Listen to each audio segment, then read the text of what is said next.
At my husband's sister's engagement, the tag on my chest read, Housekeeper. His mother smirked, "You're just staff here. No chair, no plate, no place." My husband chuckled, "Food is for family." I stood tall, slid off my ring and said, "Then I'm no longer yours."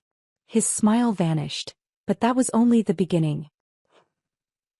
Alexander didn't know I was home when he called his mother from our bedroom. "Mom's right, you need to learn your position," he said, and I froze outside the door holding the laundry basket. The housekeeper badge is perfect. Maybe after this, Victoria will stop pretending her little business matters. He laughed. Actually laughed. About how his partners would enjoy seeing me taken down a notch at Zoe's engagement party. I set down the basket silently, walked to my home office and opened the folder I'd labeled Insurance. Inside were 6 months of documented evidence of Alexander's embezzlement from his firm. I'd hoped never to use it. Now I began drafting an anonymous SEC whistleblower report while my husband planned my humiliation in the next room. Before we continue, if you've ever been dismissed or undervalued by those who should have supported you, please consider subscribing. It's free and helps us share these stories of resilience and justice. Now let's see how deep this betrayal goes. The laundry basket contained his Brooks Brothers shirts, each one pressed perfectly the way he demanded, with exactly 1 inch of starch in the collar. I'd been doing his laundry for 5 years, not because we couldn't afford help, but because Alexander insisted it showed proper wifely devotion. The same devotion that had me wake at 5:45 every morning to prepare his Colombian coffee while reviewing quarterly reports for failing businesses I was restructuring. He never knew that while he slept, I was saving Chicago restaurants from bankruptcy, negotiating with creditors and building financial models that would determine whether families kept their livelihoods. My home office had become a command center over the past 3 years. 2 monitors displayed spreadsheets for Romano's restaurant, which was hemorrhaging $30,000 monthly. Tony Romano had called me crying last week, saying his father would roll over in his grave if he knew the family business was failing. I'd already identified their problems. Food costs at 47% when they should be under 30%, 3 vendors overcharging them because nobody had renegotiated contracts in a decade, and a menu that hadn't adapted to neighborhood demographics that had shifted from Italian families to young professionals wanting quick lunch options. I'd fix it all for a fraction of what the big consulting firms charged, but according to Alexander, this was just my little hobby. The insurance folder felt heavier than its actual weight.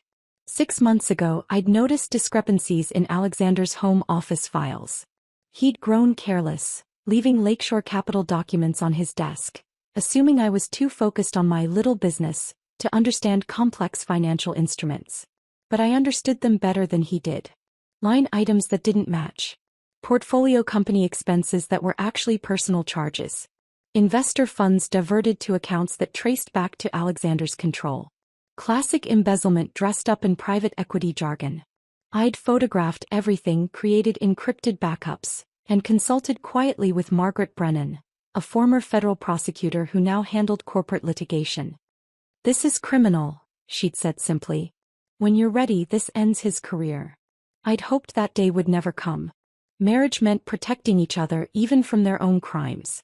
But apparently marriage to Alexander meant planning my public humiliation while I pressed his shirts. From the bedroom his voice carried clear. "The engagement party will be perfect. Zoe's marrying into serious money with Daniel, and it's time Victoria understood the difference between real success and playing businesswoman." Serafina's laugh tinkled through the phone speaker. They discussed details. How the name badge would be waiting at check-in, how there would be no chair at our table, how they'd make sure everyone noticed I wasn't being served food. "She saved your father's company," Serafina admitted, "but that doesn't make her family. Help is help no matter how well dressed."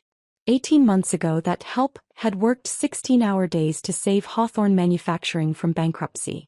Richard Hawthorne, Alexander's father, had built the company over 30 years, but COVID had exposed every weakness in their operations. Traditional consultants wanted $400,000 just to assess the situation.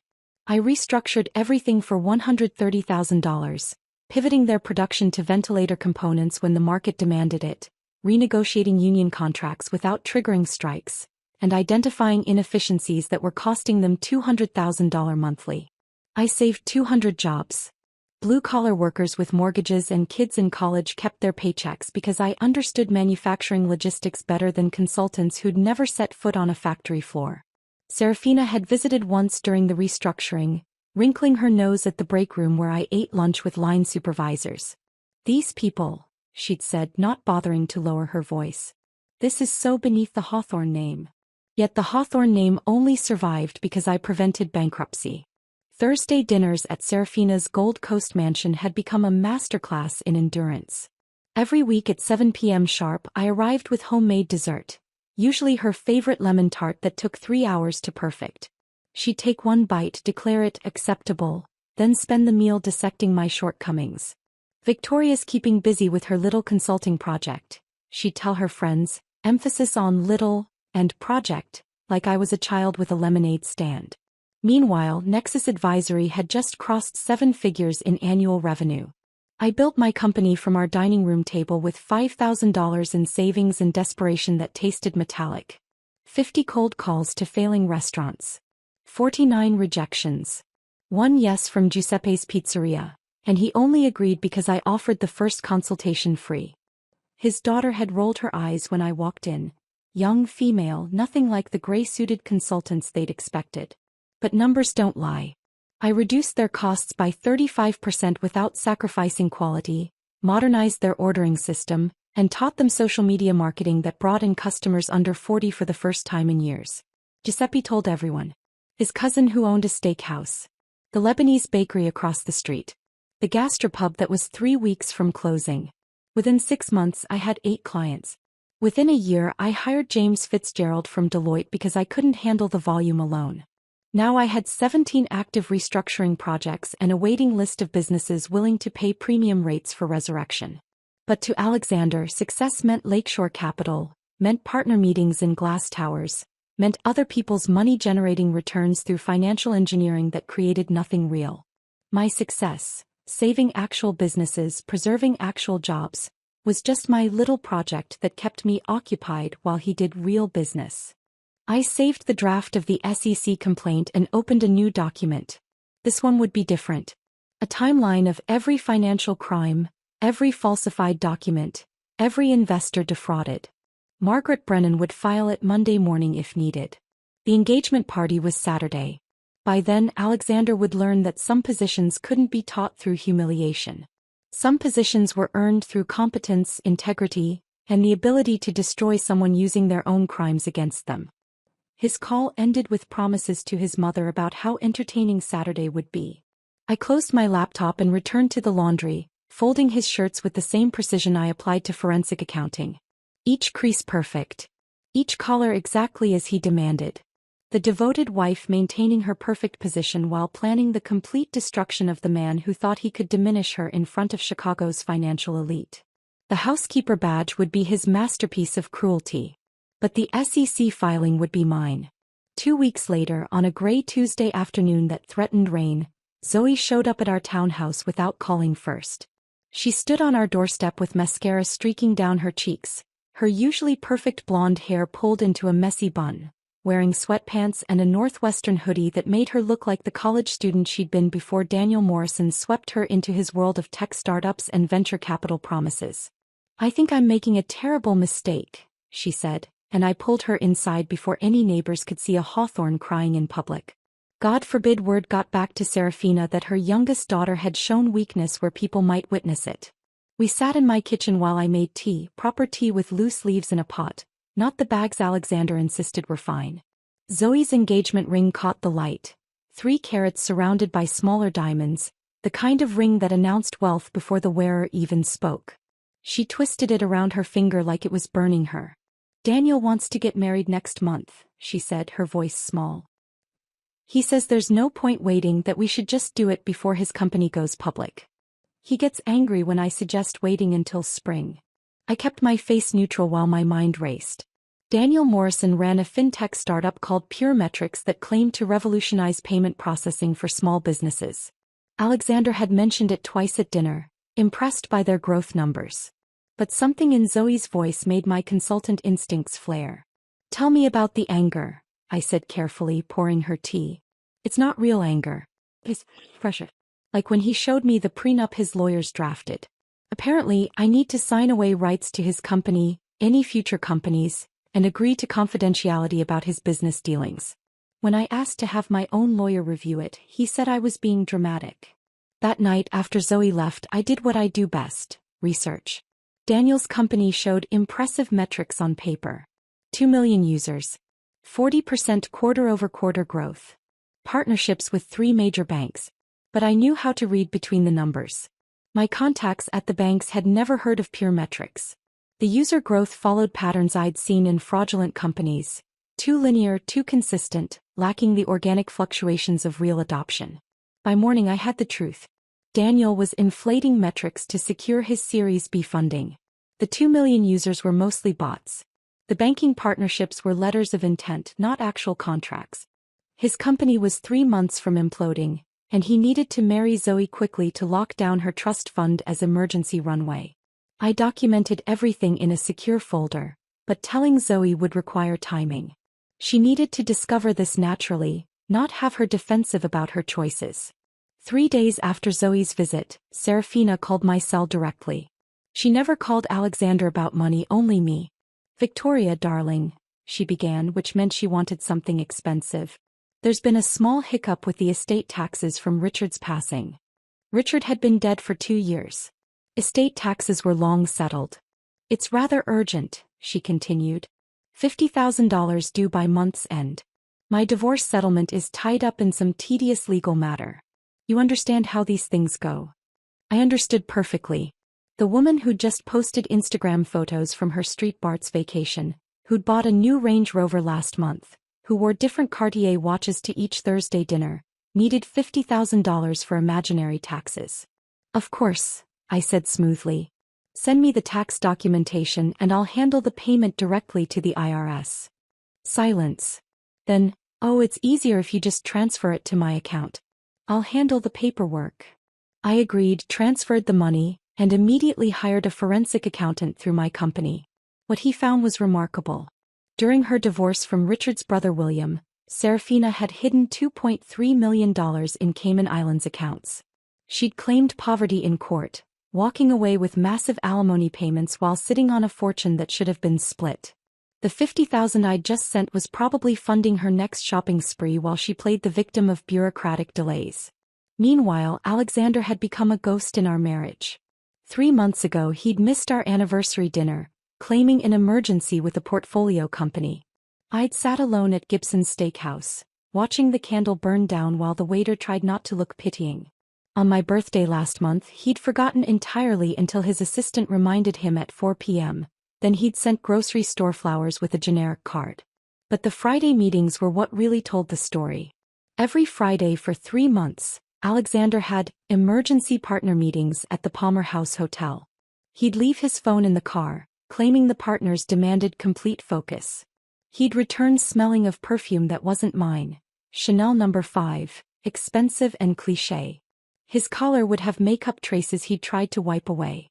His credit card statements, which I handled because he couldn't be bothered with administrative tasks, showed charges for room service for 2 champagne and breakfast. I knew her name.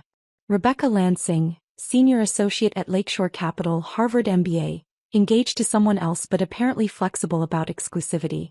I had photos from the hotel security footage my investigator procured. They were damning and clear. But I filed them away with the embezzlement evidence, building my arsenal while pretending to be the oblivious wife focused on her little business. The invitation arrived on a Thursday, hand-delivered by courier.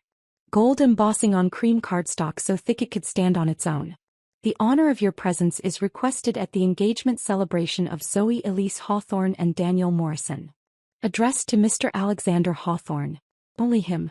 "Where's mine?" I asked at dinner, holding the invitation. Alexander barely glanced up from his phone where he was probably texting Rebecca about their next Friday meeting. "Mom probably forgot to include your name. You know how she is with details." Serafina Hawthorne had never forgotten a detail in her life. She remembered the thread count of her sheets, the vintage of wines served at dinners 3 years ago, and exactly how much everyone's jewelry cost at every event. This wasn't forgetfulness. This was deliberate. "Should I RSVP for both of us?" I asked, testing him. Obviously you're coming, he said, finally looking at me with irritation that I'd interrupted whatever flirtation he was conducting via text. Just wear something understated. You know, so you don't outshine the bride. Something understated. Like I was the kind of woman who would show up to his sister's engagement party in sequins and steal attention. Like my very presence needed to be diminished, made smaller, less noticeable. Like I should practice being invisible before they made it official with a name badge. That night I stood in our closet looking at my clothes. The DVF dresses he'd once said made me look like I belonged. The St. John suits I wore to client meetings. The careful, calculated wardrobe of a woman trying to fit into a world that had already decided she didn't belong. I pulled out a black dress, simple and elegant, the kind of thing you could wear to a business dinner or a funeral. It would be perfect for what was coming. Saturday arrived wrapped in late September chill, the kind that made you reach for a coat but then realize you'd look overdressed. I stood in front of our bedroom mirror at 6:30, the black dress hanging perfectly, my makeup applied with the precision of someone preparing for battle rather than celebration. The exhaustion I saw reflected back went deeper than sleepless nights reviewing spreadsheets. This was the bone-deep weariness of maintaining a marriage that had become performance art. Alexander had left 2 hours earlier for client drinks before the party. The same client drinks that required cologne reapplication and a fresh shirt, even though he'd supposedly been at the office all day. He'd kissed my cheek absently, told me not to wait for him, that he'd meet me at Crystal Gardens. The casual cruelty of making me arrive alone to his sister's engagement party didn't even register on his face. I drove myself in the Mercedes winding through Lincoln Park toward the venue. The car still smelled faintly of the leather conditioning Alexander insisted on monthly, another one of those details that mattered more than whether his wife had someone to walk in with. At every red light I checked my phone, confirming James Fitzgerald had received the encrypted files, that Margaret Brennan was on standby, that my documenting of this evening would be admissible if needed. Crystal Gardens' valet lot was already full of cars that cost more than most people's houses. I pulled in between a white Bentley and a black Maserati, both probably belonging to Alexander's partners who viewed marriages as merger opportunities and wives as either assets or liabilities on their social balance sheets. The valet was young, maybe 22, probably working his way through college. He took my keys with the kind of deference reserved for people who could afford to be here. Inside, the lobby gleamed with that particular combination of marble and ambition that characterized Chicago's elite venues. Clusters of Alexander's colleagues stood near the bar, and I heard my name drift from their conversation. "That's the one who thinks she's a business consultant," someone said, not quite quietly enough. "Alexander lets her play CO with that little company of hers." They laughed, the sound sharp as champagne flutes clinking. I walked past them toward the check-in table, my heels clicking against marble with metronomic precision. Each step was deliberate, controlled, the walk of someone who belonged even when every whisper suggested otherwise. The table was draped in ivory linen, attended by a young woman wearing pearls that probably cost more than her monthly salary. "Victoria Hawthorne," I said clearly. She smiled, began flipping through her list. The smile faltered. She flipped again, running her manicured finger down the names. A third time, slower now, and I watched pink creep up her neck. "I'm sorry, could you repeat the name?" "Victoria Hawthorne. Hawthorne." She looked up at me with genuine distress, then down at something beneath the table. Her hand trembled slightly as she reached for a badge tucked separately from the others. She slid it across the marble counter just as Serafina materialized beside me in champagne-colored Chanel, timed with the precision of someone who'd been watching for this exact moment. The badge read Victoria Housekeeper in elegant script. "Oh, Victoria," Serafina announced, her voice pitched to carry across the lobby. "You're just staff here." The words landed like a judge's verdict. Conversations stopped mid-sentence. Investment bankers turned from their whiskey. Hedge fund managers paused their networking. 300 of Chicago's financial elite suddenly had their evening's entertainment, watching Serafina Hawthorne publicly designate her daughter-in-law as hired help. Behind me, someone whispered, "The one who saved Hawthorne Manufacturing?" Another voice responded, "Apparently she's the housekeeper now." Someone actually took a photo with their phone. I picked up the badge, studying it like evidence in a deposition. The cardstock was expensive, the printing professional. This wasn't a last-minute error. This had been ordered weeks ago, approved, paid for, and deliberately separated from the guest badges. "Shall I escort you to the service entrance?" Serafina asked sweetly. "The staff usually enters through the back." I clipped the badge to my dress with steady hands and walked into the ballroom. Table 3 was positioned perfectly for maximum visibility, close enough to the head table for importance, far enough from the exit to prevent discreet departure. 7 chairs surrounded 8 place settings, the gap where my seat should have been screaming louder than any announcement. The empty space had been carefully maintained, no one had accidentally shifted the chairs to fill it. This was architectural humiliation. I stood beside the void where my place should have been, watching Serafina's friends notice the missing chair, see my badge and understand tonight's entertainment. The mayor's wife actually gasped. A federal judge's husband took out his phone to text someone, probably sharing the delicious gossip of Victoria Hawthorne's public demotion. Alexander arrived 40 minutes later and yes, I was still standing. He swept in with the confidence of someone who'd had exactly 3 whiskeys, enough for courage but not enough to slur. His collar had lipstick traces he hadn't bothered to check. Rebecca's shade, that coral pink she wore to every company event. The smell of her Chanel No. 5 clouded around him like evidence. He saw me standing. Saw the missing chair. Saw his mother's satisfied smile. Saw his partners from Lakeshore Capital watching from 2 tables over. And he laughed. Not a nervous laugh. Not an uncomfortable laugh.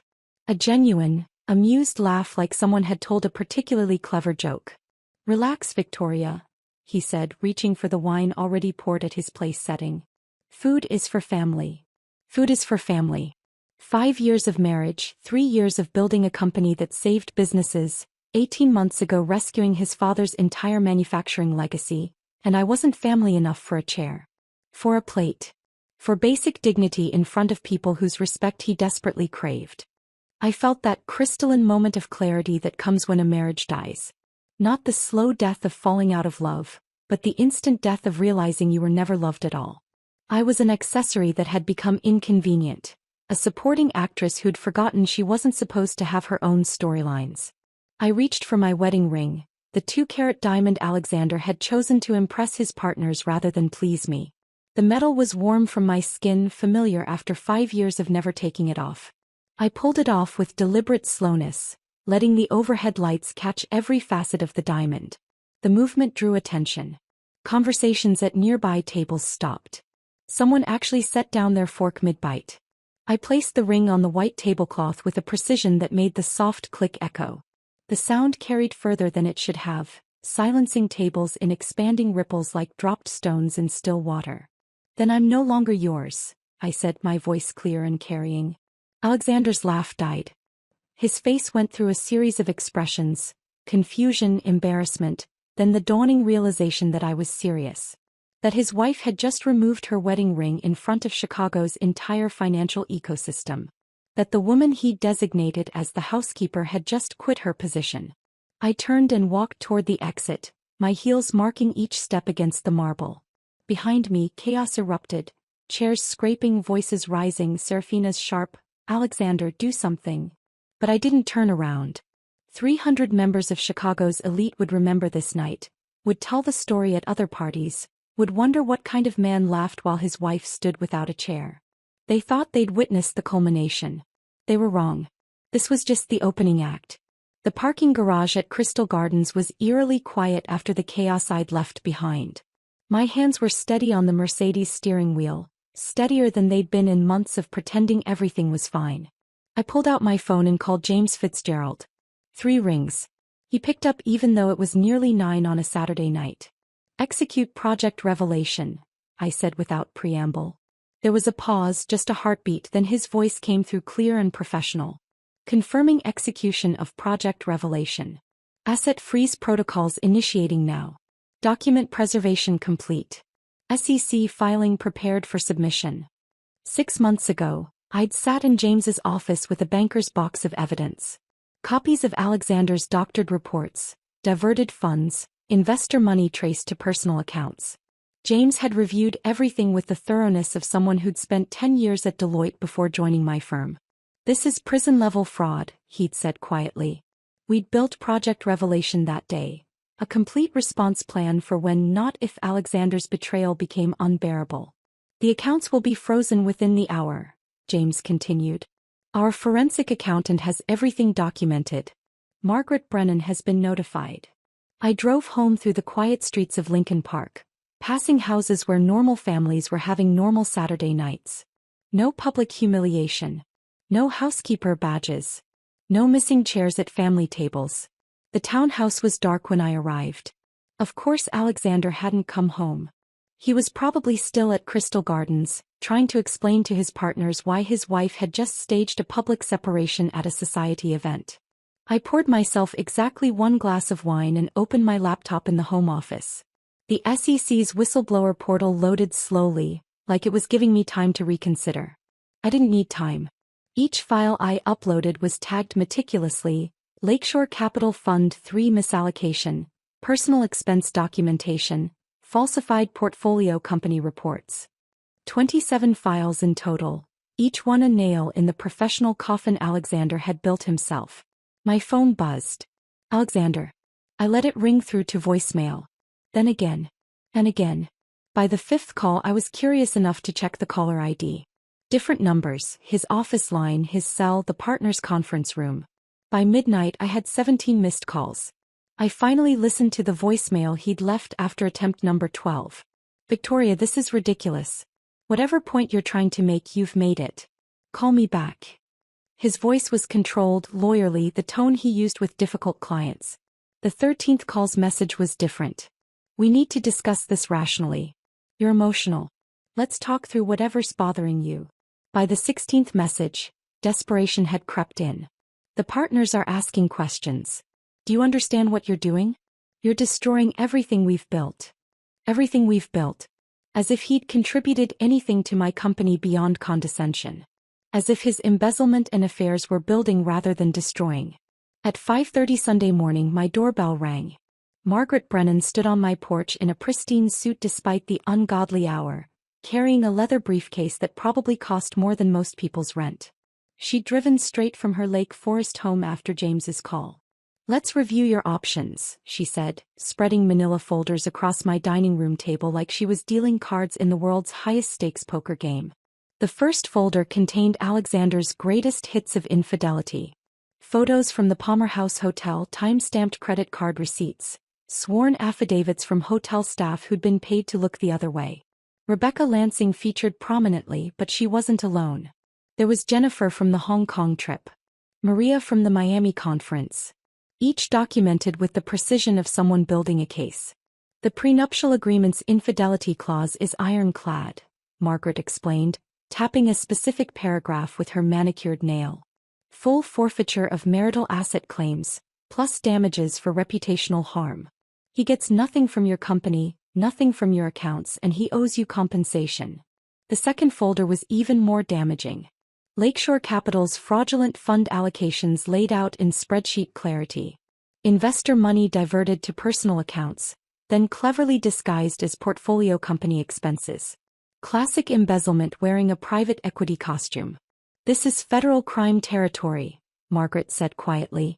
Once the SEC receives this, there's no stopping the investigation. His partners will distance themselves immediately. Criminal charges are likely.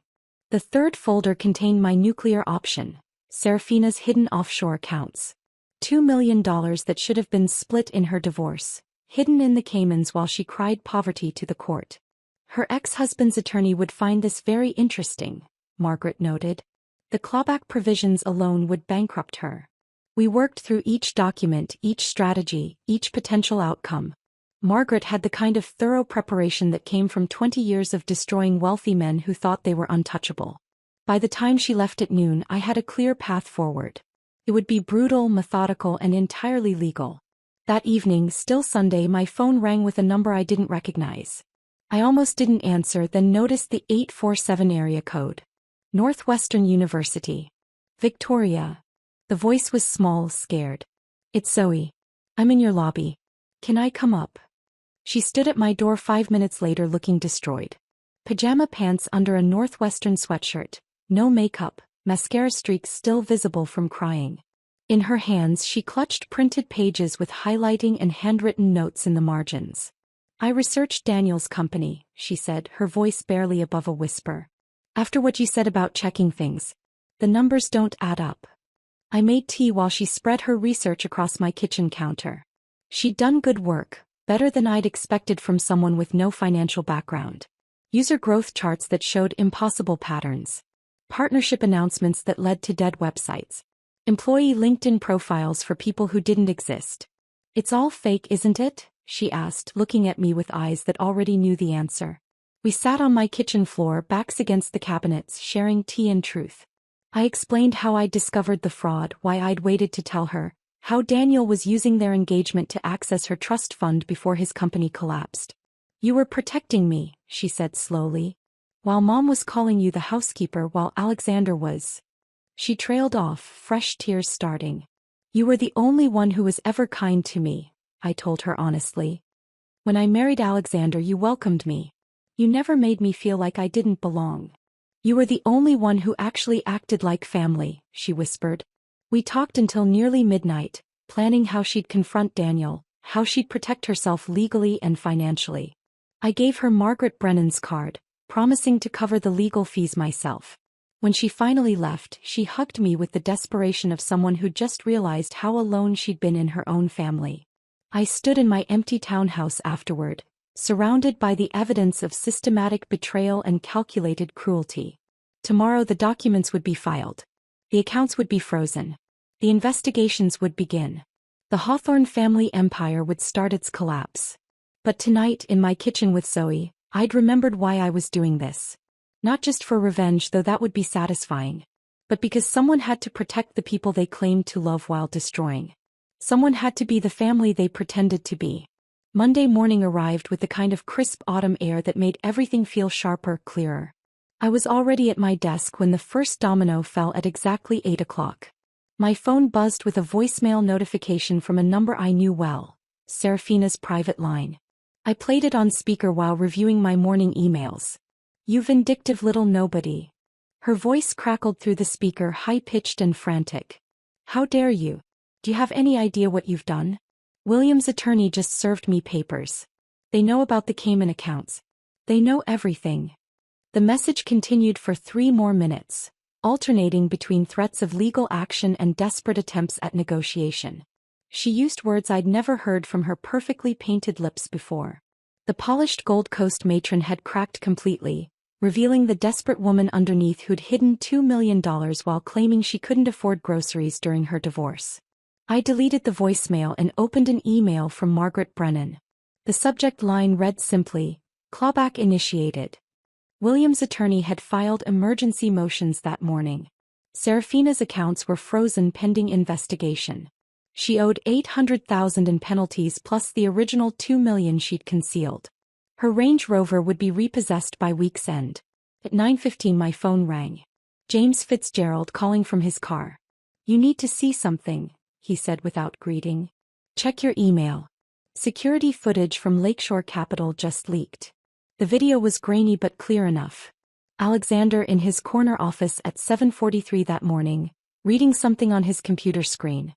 His face went from confused to panicked to enraged in the span of 30 seconds. Then he picked up his laptop and hurled it against the glass wall of his office with enough force to leave a spiderweb crack. The sound of shattering technology mixed with his screaming at his assistant to get his lawyer immediately. What the security footage captured next was even more damaging. 3 junior analysts standing frozen in the hallway, phones raised, recording their boss's complete breakdown. Alexander screaming obscenities. Papers flying. Him trying to call someone, probably me, and throwing his phone when I didn't answer. It's already viral, James said. #Hawthorne meltdown. Every financial blog in Chicago has picked it up. By noon the video had been viewed 40,000 times. Someone had set it to classical music, making Alexander's rage look even more unhinged against Vivaldi's Four Seasons. The comments section was brutal. Former employees sharing stories about his temper. Competitors questioning his stability. Investors asking if this was who they'd trusted with their pension funds. I watched it once, noting the exact moment the SEC notice must have appeared on his screen. That would be the formal notification of investigation into Lakeshore Capital's fund allocations. The moment he realized his career was over, that prison was a real possibility, that his perfectly crafted image had shattered like his laptop screen. Wednesday arrived with its own special delivery of consequences. Serafina called me 6 times before noon, each message more desperate than the last. I didn't answer, but Zoe forwarded me the text their mother had sent to the family group chat. The Chicago Athletic Club has made a terrible mistake. Some confusion about finances. This will be resolved immediately.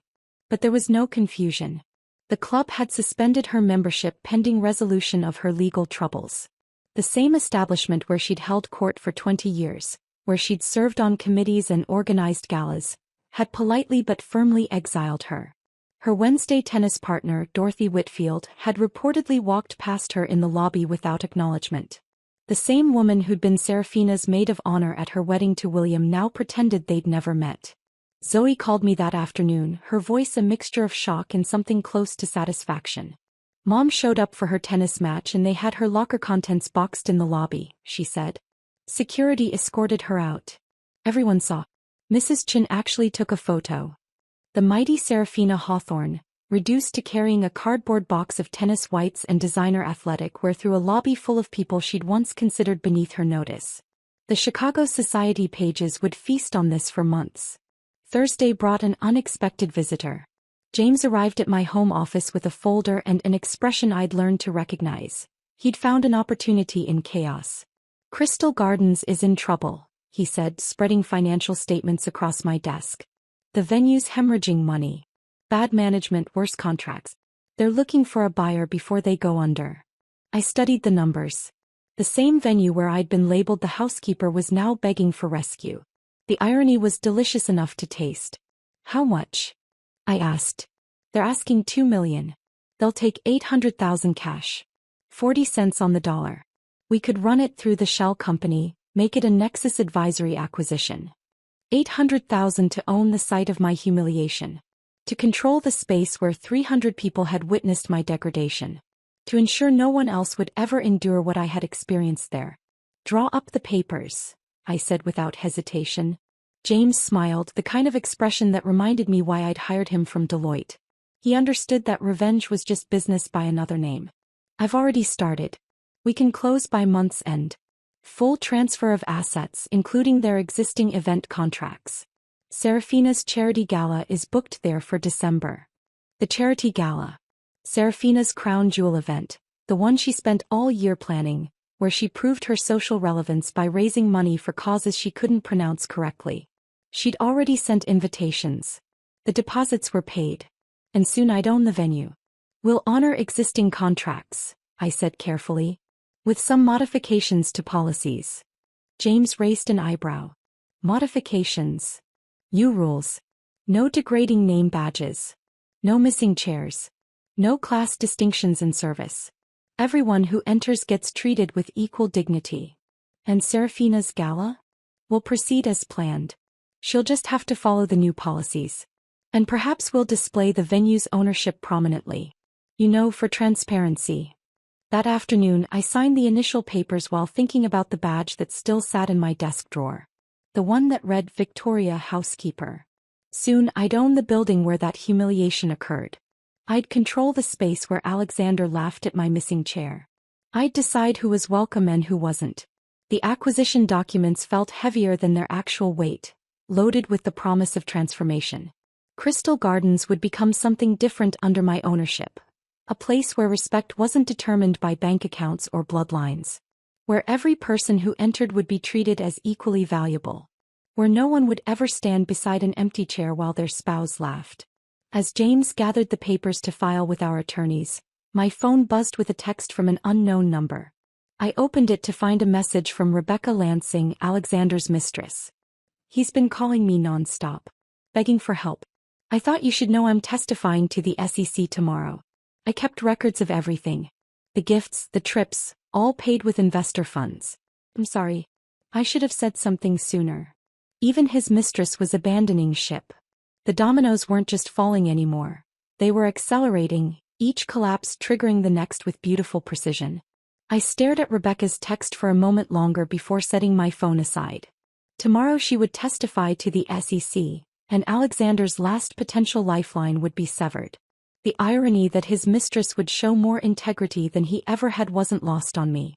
I pulled up the emails from the 3 portfolio companies where Nexus Advisory held consulting contracts through Lakeshore Capital's agreements. Each CO owed their company's survival to my restructuring work, though Alexander had taken credit for sourcing exceptional consultants at every partners meeting. Friday morning I sent identical emails to all 3 CEOs. The message was simple. Evidence of fund misallocation affecting their companies, urgent board review recommended, documentation attached. By 9:30 my phone was ringing off the hook. Michael Chin from Pinnacle Tech was first. Victoria, these documents. Is this real? Alexander's been charging personal expenses to our operational budget. Every receipt is authenticated, I told him. Your last quarter's unusually high consulting fees actually paid for his Palmer House hotel stays. The emergency board meeting at Lakeshore Capital convened at 11. I wasn't there, but Michael Chin called me from the bathroom during a break, whispering like he was sharing state secrets. It's chaos, he said. The limited partners are losing their minds. Someone calculated that Alexander misallocated $3.2 million over 18 months. They're talking criminal prosecution. By 3 o'clock it was over.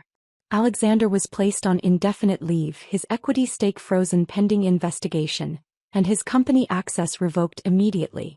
The security footage that leaked later showed him packing personal items into a cardboard box while 2 guards watched, ensuring he didn't take any files. The same corner office where he'd thrown his laptop now hosted his professional funeral. His assistant apparently wouldn't make eye contact as he left. That evening Zoe called me sobbing, but they were different tears than before. These carried relief mixed with anger. I confronted Daniel with everything, she said, her voice steadier than I'd expected. At first he denied it, said I was being paranoid, that I didn't understand startup metrics. Then I showed him the evidence you helped me compile.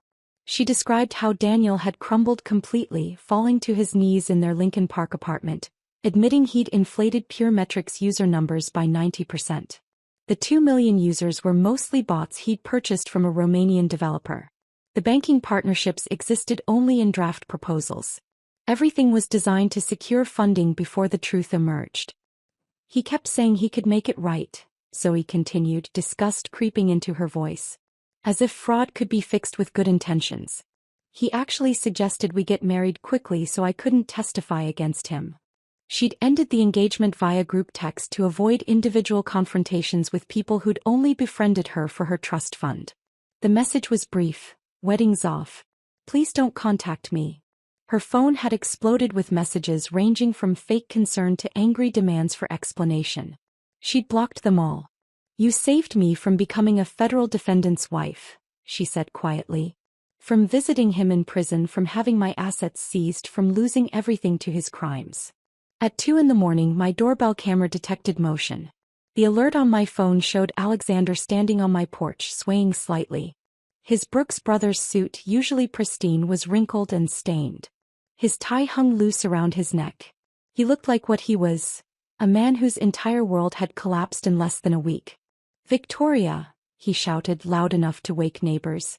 Open the door. We need to talk. I watched through the camera feed as he alternated between pounding on the door and leaning against it for support. The recording would be perfect evidence for the restraining order Margaret Brennan would file at courthouse opening. I know you're watching, he slurred, looking directly at the camera. You think you've won? I'll destroy your little company. I'll tell everyone what you really are. What I really was. A woman who'd saved his family's business, supported his career, and built her own success despite his constant diminishment? The threat might have scared me once. Now it was just pathetic noise from a man who'd lost all his power. We can work this out, he continued, his tone shifting to desperate pleading. It was just a joke, the batch thing. Mom's idea. You know I love you. Love. He threw the word around like it meant something, like it could erase the housekeeper badge, the missing chair, the laughter when I stood without a place at the table. Through the camera I watched him slide down to sit on the porch steps, his head in his hands. The mighty Alexander Hawthorne, reduced to drunk, begging on the doorstep of the woman he'd tried to humiliate. After 20 minutes he finally left, stumbling toward an Uber that charged the credit card I hadn't yet removed my name from. I'd fix that in the morning along with filing the restraining order. For now, I had 20 minutes of recorded evidence of harassment, threats, and trespassing. Saturday afternoon brought the most unexpected revelation. James had been tracking the Hawthorne family's financial collapse through his network of contacts. What he discovered about Serafina's current situation exceeded even my expectations for poetic justice. She's working as a receptionist, he told me over coffee in my home office, at a dental practice in Naperville. $15 an hour plus benefits. The woman who'd declared me just staff was now actually working as staff. The woman who'd said food was for family was probably bringing packed lunches to save money. The woman who'd measured worth in designer labels and trust fund zeros was taking public transportation because her Range Rover had been repossessed Thursday morning. She's living in a one-bedroom apartment near the metro station, James continued, showing me property records on his tablet. $1,200 a month. Her Gold Coast mansion was seized yesterday for the fraud penalties. I thought about Serafina sitting behind a reception desk, scheduling appointments for people who didn't know she used to host charity galas in that same suburb. Answering phones with the same voice that had announced to 300 people that I was the housekeeper. Filing insurance forms for the kind of middle-class families she'd once considered beneath her notice. The other receptionists apparently have no idea who she used to be, James added. She goes by Sarah now. Sarah Whitmore. Told them she's divorced, starting over. Starting over at 62 with nothing but an hourly wage and a benefits package she desperately needed for health insurance. The same age when most of her former friends were planning Mediterranean cruises and complaining about estate taxes she'd never have to worry about again. That evening, I stood in my townhouse looking at the physical evidence of the week's destruction. Alexander's belongings still cluttered half the closet. Suits that would probably be sold to pay legal fees. Watches that would be seized as fraudulently purchased assets. The cufflinks I'd given him for our anniversary that he'd never worn because they weren't expensive enough to impress his partners. On my desk sat the contract for Crystal Gardens, waiting for final signatures. The housekeeper badge lay beside it, a reminder of the moment they'd revealed their true nature. In trying to diminish me, they'd freed me to become who I really was, not the supportive wife making herself smaller for her husband's ego, but a woman capable of systematic, legal, complete destruction of those who'd mistaken kindness for weakness. The Hawthorne family empire hadn't fallen. It had been methodically demolished brick by brick, until nothing remained but rubble and regret. I signed the final papers for Crystal Gardens on a Monday morning that felt like the first day of a new life. The venue was mine now, every marble column and crystal chandelier, every inch of the space where they'd tried to erase me. James had arranged for the press conference to be held that Wednesday at 2 o'clock, precisely when Serafina's charity gala planning committee would have been meeting for their final preparations. The main ballroom looked different in daylight, less imposing somehow. I stood at the podium they'd set up, looking out at the assembled reporters, local business owners, and representatives from various Chicago community organizations.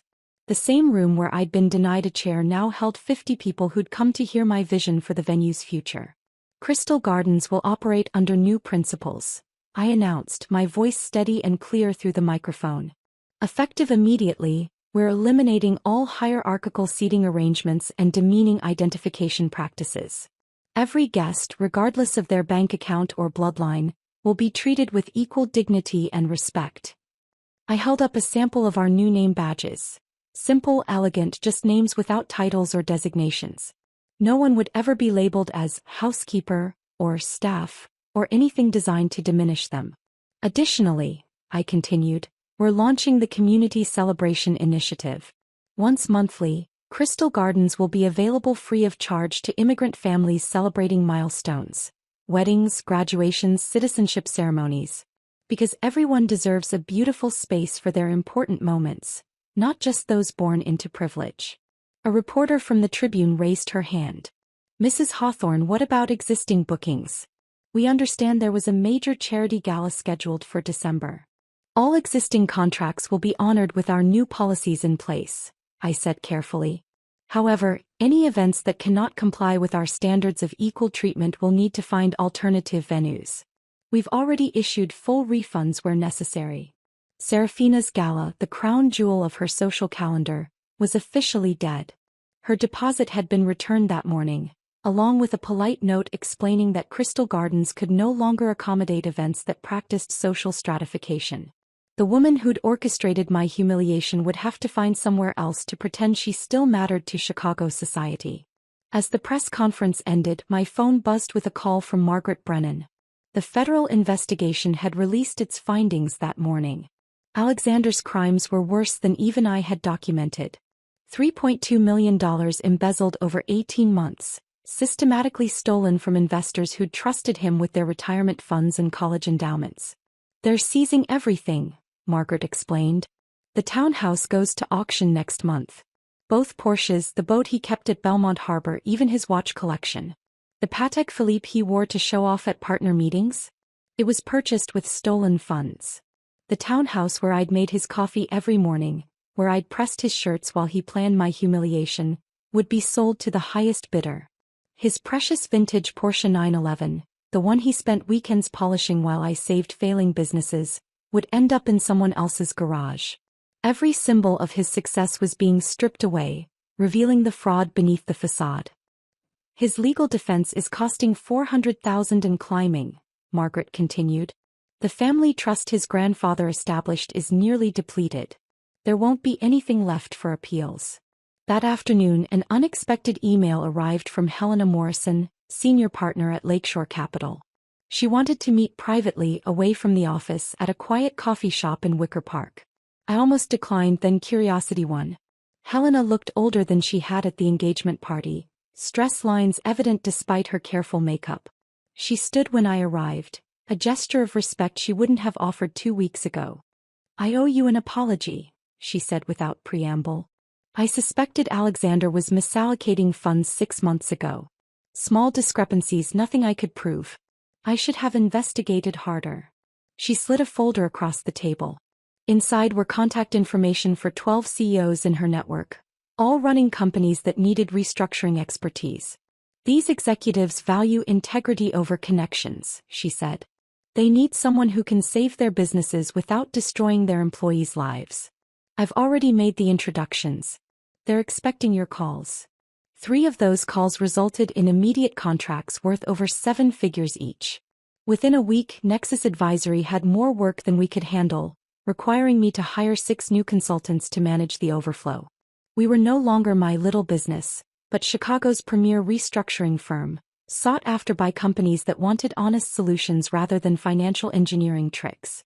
The following Friday, I attended the Chicago Women in Business Conference at the Hilton downtown. I wasn't scheduled to speak, just planning to network and possibly recruit new talent for our expanding team. Then the moderator announced a surprise speaker for the session on professional integrity.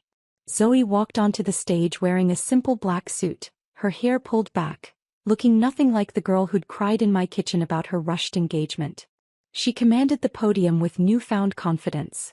2 months ago, I was planning a wedding to a man who was committing federal fraud, she began, her voice carrying across the packed auditorium. I would have married him, tied my future to his crimes, if not for one person who cared enough to tell me the truth. She looked directly at me in the 3rd row. Victoria Hawthorne saved me from becoming collateral damage in someone else's deception. While my own family orchestrated public humiliation against her, she quietly protected me from a catastrophic mistake. The audience of 500 professional women listened in rapt attention as Zoe described discovering Daniel's fraud, calling off the engagement, and using the money from selling her engagement ring to fund her MBA at University of Chicago's Booth School of Business. "Real family," she said, her voice growing stronger, "protects you from harm. Real family tells you difficult truths. Real family stands up for you when the world tries to diminish you. Victoria taught me that family isn't about blood or marriage certificates.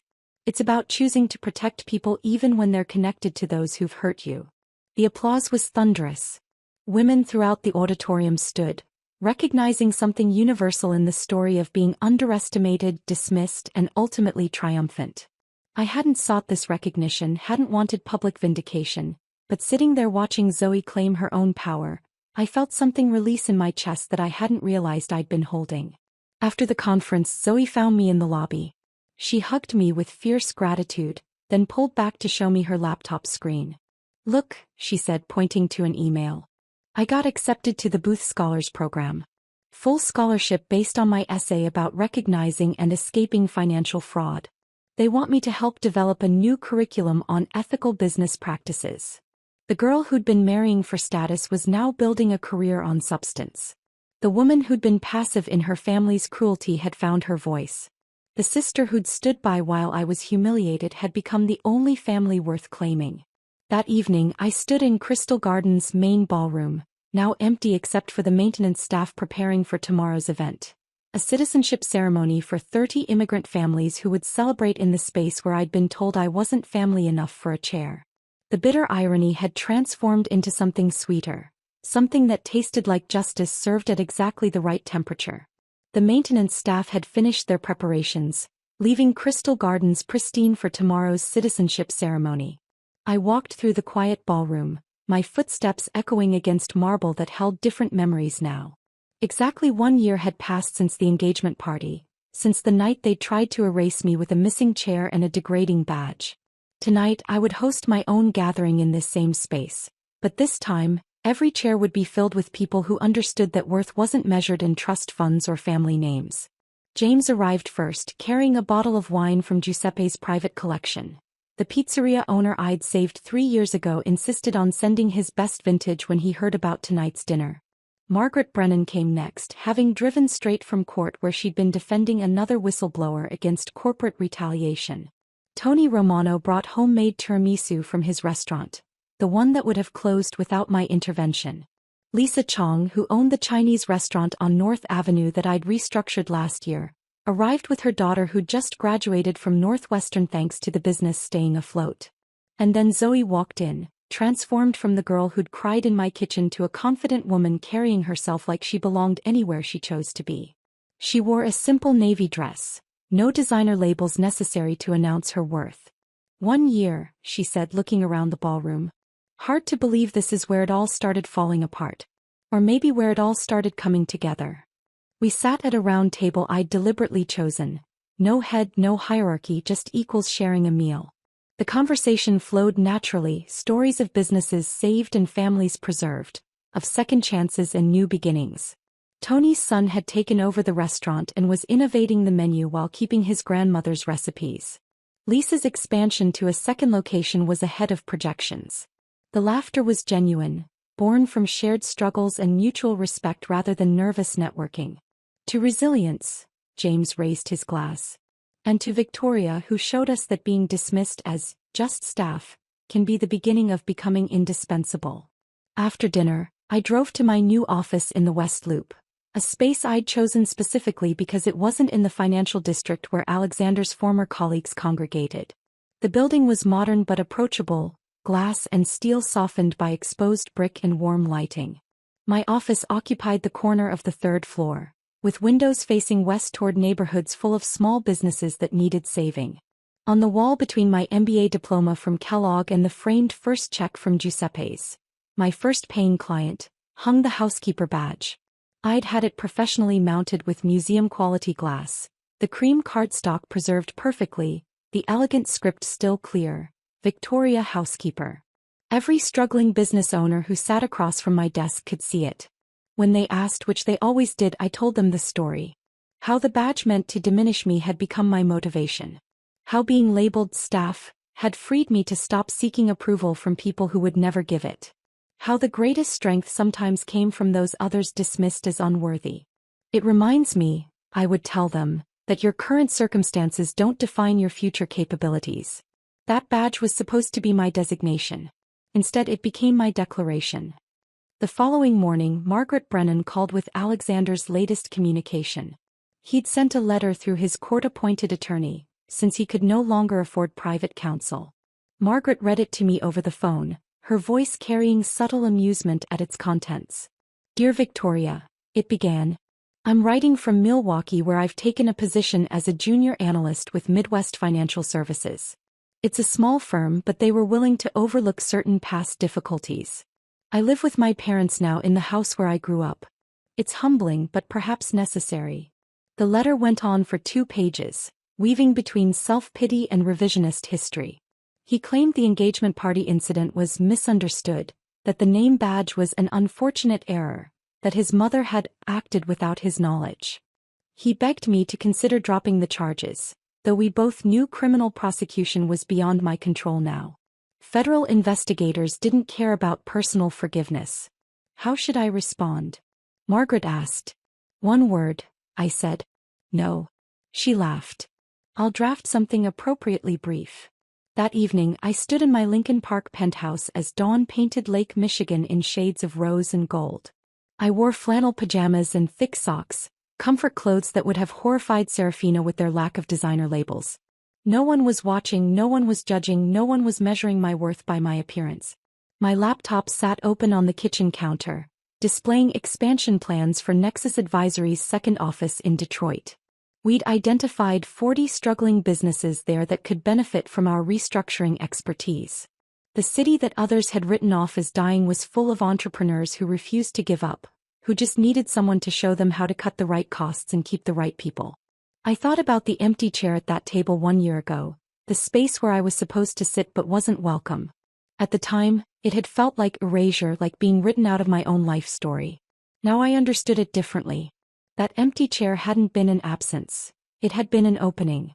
A space to step away from a table where I was never truly welcome, to build my own table where everyone had a seat. My phone buzzed with a text from Zoe. She'd attached a photo from her business ethics class where she was teaching a case study about recognizing fraud in personal relationships. Using our story to help others, she wrote. Hope that's okay. I smiled, typing back, our story belongs to you too. Teach them well. Outside, Chicago was waking up. Somewhere in Naperville, Serafina, or Sarah as she called herself now, was probably preparing for another day of answering phones and scheduling appointments. Somewhere in Milwaukee, Alexander was living in his childhood bedroom, trying to rebuild from nothing. And here in Lincoln Park, I was planning the next phase of a business built on the principle that everyone deserved a chance at redemption, except those who refused to acknowledge they needed it. The Housekeeper badge had been meant to put me in my place. It succeeded, just not in the way they intended. My place wasn't at their table, begging for acceptance that would never come. My place was here, building something meaningful, surrounded by people who saw my worth without needing a name badge to confirm it. The badge had labeled me as staff. In the end, I'd staffed an entirely new life, one where respect wasn't negotiable and dignity wasn't determined by bloodlines or bank accounts. The sun climbed higher, warming the penthouse with golden light. Another day was beginning, full of struggling businesses to save and families to preserve. The work that Alexander had called my little project had become Chicago's premier restructuring firm. The woman they'd labeled the Housekeeper had cleaned house indeed, sweeping away everything that no longer served and building something better in its place. If this story of calculated revenge left you speechless, hit that like button right now. My favorite part was when Victoria placed her wedding ring on that empty table, turning their public humiliation into her Declaration of Independence. What was your favorite moment of justice? Drop it in the comments below.